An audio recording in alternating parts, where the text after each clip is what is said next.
Good afternoon, everyone, and welcome to Stock Market Today. It's Coram and Justin Nielsen here with a breakdown of the action in today's session where we saw strong gains across the board. But Justin, we're going to discuss whether or not that's actually a good thing. Yeah, it's certainly one of those things where I don't know, the Fed might be in a little bit of a damned if you do, damned if you don't kind of position. But in terms of stocks, what we'll talk about today is some strength in the chemicals area, both Ashland and Cabot kind of on our screens lately. And also, I think it's worth mentioning we had a big rebound in Dollar Tree, so I think we should talk about that. Yes, that chart looks quite interesting. So we'll give our audience an update. All right, well, first let's take a look at the major indexes today. As mentioned, strong gains. The Nasdaq up 2.7% today. We had the S&P 500 up 2%, the Dow up 1.6%, and the Russell 2000 up 2.25%. So these are some pretty strong gains here, Justin. Albeit we're still trying to bounce here and come off the bottom after what has been a brutal 2022. Yeah, absolutely. It was just not a good start to the year, and it really hasn't gotten prettier, unless you were in oil and gas, right? Right. But let's go ahead and just taking a look at the current action. Yesterday was the first day that we could have a follow-through day, and whereas the Nasdaq did hit it on its price gain, it didn't hit it on volume. So we're waiting right now, just along with everyone else, to see what that official volume is, to see where it comes in. It did have a little bit of a tough comparison because volume yesterday did start trending a little bit higher after the Fed minutes were released. So it's going to have a little bit of a tougher comparison in the latter part of the trading session. So we have that comparison to look at. So if we do get volume heavier than yesterday, we're looking at a follow-through day. So what does that mean? Well, on the plus side, one of the things I didn't like about yesterday's action is we were still kind of inside our rally day. If you look at the Nasdaq, we had that rally day and we hadn't really made any progress. So to say that we've turned into an uptrend when we hadn't even gotten out of the rally day's range, that seemed a little strange. But now, today, we have kind of gotten another point above, and if you just kind of put those 2 points together, your line is now going up, albeit in a very short period of time, especially given the long downtrend that we have. But it's something. It's a start. The S&P 500, I would argue, actually it looks a little bit stronger. That one is getting up to the 21-day moving average line and closed just above it, it looks like. And the Dow Jones Industrial Average in a similar spot where it had its undercut last week, and this week it is right there up above its 21-day moving average line. So let's go ahead and go over to the Russell 2000, and we can use IWM, which is the iShares Russell 2000 ETF, because I think something else happened very interesting here. Whereas all of those other major indexes did undercut their previous rally attempts, the Russell 2000 did hold above. And here we are on the Russell 2000, right back above our 21-day moving average line. So I thought that was a little interesting, especially since the Russell 2000 really was kind of the laggard index for a while. So a little bit of life getting breathed back into that one. So I think that's something that is worth watching, the small cap space. Okay, great. Well, we also need to check in on the 10-year Treasury yield coming in a little bit, a bounce today, finding support right around the 50-day line. But Justin, let's also have a conversation here about recession fears and how the Fed is playing into the situation. Yeah, I mean, it's, we got the minutes yesterday, and, so many eyes are on the Fed, and they're really in a tight spot here because to achieve this soft landing was kind of the goal. And, we had so much going against them. Fed Chair Powell has readily admitted that for all of the times that the Fed has been able to avoid recessions, we've got some conditions here that are just unlike anything that has ever been seen. You've got all of these supply side issues with the supply chain. And, to add fuel to that fire, you've got the Russia-Ukraine situation. You've got on the demand side, you've got a lot of people, the labor market is just so tight. Right now, there's numbers coming out that there are 2 jobs available for every 1 person that is unemployed. That's just like unheard of. So you've got these 2 supply and demand issues, and really the Fed can only have this blunt instrument to the demand side. And so it's going to be very tough for them. they are trying to, grab the tightening reins with both hands, with some 50 basis point hikes on the horizon. But this could be a case where a little bit of pain to start, and maybe it does require getting us into a recession to avoid an even deeper recession later. And so when it comes to a market bounce, what kind of position then? It seems like the Fed is in a tricky position, as you were saying. Right, because if there's too much excitement and too much kind of, I guess, discounting of the recession fears, that could put the Fed back into this situation where they're having to fight the flames of inflation so much. And certainly, if there is a little bit of dampening on the consumer spending, a little bit of shifting in spending that's happening as all of this wealth has gotten evaporated by a lot of folks. Granted, a lot of the stock market wealth has been replaced by home wealth as home equity has surged. So again, there's just a lot of pulleys going back and forth, and it's a really fine line that the Fed is going to have to, kind of toe here. Yeah. And for more expert insights on this topic, make sure to check out our new story coming out from Jed Graham, our econ and Fed specialist.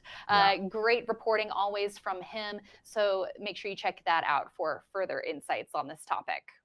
And before we leave the treasuries completely and the whole interest rate thing, I think let's just go ahead and throw in a bonus symbol real quick and take a look at TVT. Because this is a way that you could play the yields. I mean, we have been coming down on the yields for a little bit. I don't know if, maybe a move down to the 50-day moving average line would be decent here, because, I mean, we were holding that 21-day before, and now we're coming right into that 10-week line. A bounce from there could be making this an actionable way to play an increase in yields. Yes, a great reminder there, Justin. Thank you so much for that. And next, let's take a look at ASH. This is Ashland in the specialty chemicals group. We have an RS line blue dot on both the daily and the weekly, with this stock clearing a trend line, a strong gain today of about 4%. It does look like volume was light, but this was our stock of the day today with that notable price gain. Yeah, Jed Graham is our hero of the day, because not only did he have that excellent Fed article that's coming out, but also he did the stock of the day today. And so, look, there's nothing I can argue against on the technical action here. This is some pretty strong technical action. You've got that relative strength line at new highs, the blue dot, because the relative strength line is hitting new highs before the price, while the stock is still basing. You had that, downtrend getting, basically above that downtrend. The only thing I would say that I wish were a little bit stronger today is the volume. We just really haven't seen too much volume. Now, on the plus side, it was heavier than yesterday, and the heaviest probably, or at least above average over the last 10 days, I would say. So that is a plus here.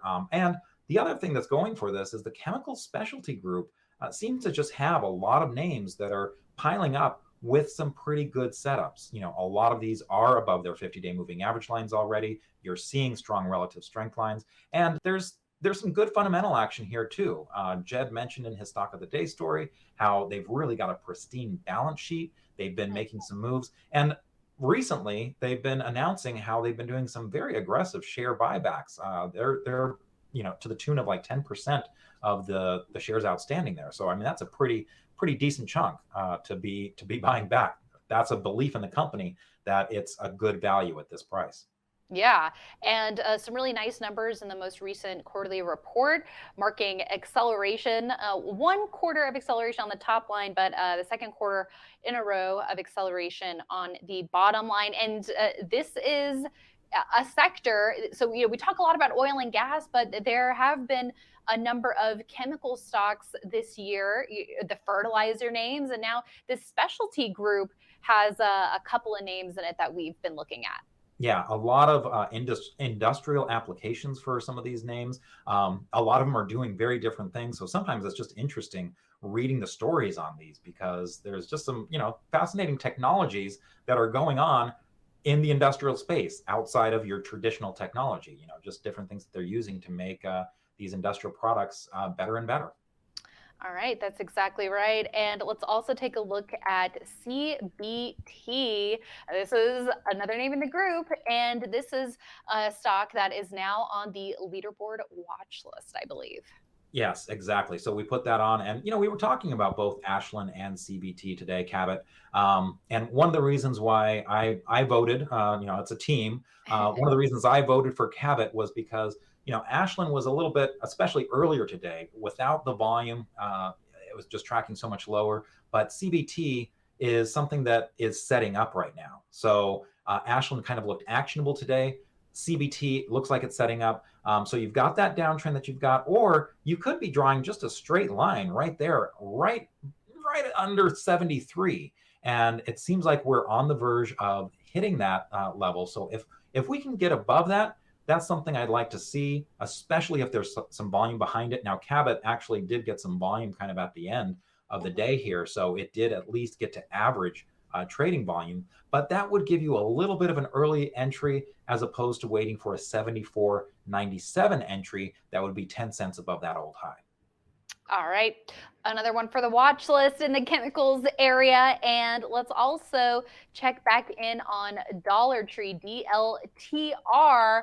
Whoa, what a topsy-turvy looking chart here. First, the big gap down, moving lower in sympathy with Target, but finding support right around that 200-day line, and a big move here today as investors, I guess, breathed a sigh of relief and cheered the earnings results, which proved to be something that investors really liked. Yeah, exactly. It's one of those things where it's really kind of interesting when you're reading some of these reports, that it's not necessarily that consumers aren't spending. It's just that sometimes you've got the costs that are increasing so much, whether it's labor, transportation, and there are those companies that are passing those costs on very well. Ashland, that we looked at earlier, being one of them, and those that are struggling a little bit, and those that are handling their inventories maybe better than others. So in terms of the technical action, I mean, this is really a wild stock. We joke a little bit about sometimes putting your thumb over a day just to make the chart look right. You almost have to use two thumbs and maybe a hand here to cover. And close one eye and squint the other. Right, exactly. So this had some damage here, but it just goes to show you that investors were kind of very quick to kind of reverse course once the earnings report came out for Dollar Tree. And you do have to think, in a recessionary environment, Dollar Tree is one that tends to do a little bit better. Yes, that's exactly right. Okay, everyone. Well, thank you so much for tuning in. We'll be back tomorrow morning on IBD Live. We'll be joined by Charles Harris and Justin. I think there's a few guests. We've gotten requests and questions about, hey, when's this guest coming back more than Charles? Yeah, I mean, one of the things is usually Charles just throws out some nuggets that a lot of people weeks afterward are just like, praising his name. He does have a unique spin to the way he applies CanSlim. Look, he's been doing this a long time. I sat next to him over 20 years ago, and I feel so lucky that I got to learn early on in my career from him, because he's just really good, and he has a lot of precedence. He brings a lot of knowledge to the table and is so, I guess, magnanimous in sharing that with our audience.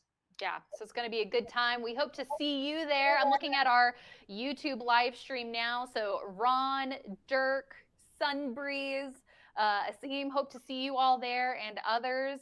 So check it out at investors.com/IBD Live if you want more details. We love interacting with our audience there every morning. So we will see you there, and we'll see you also right back here tomorrow after the close to cap off the week. We'll see you then.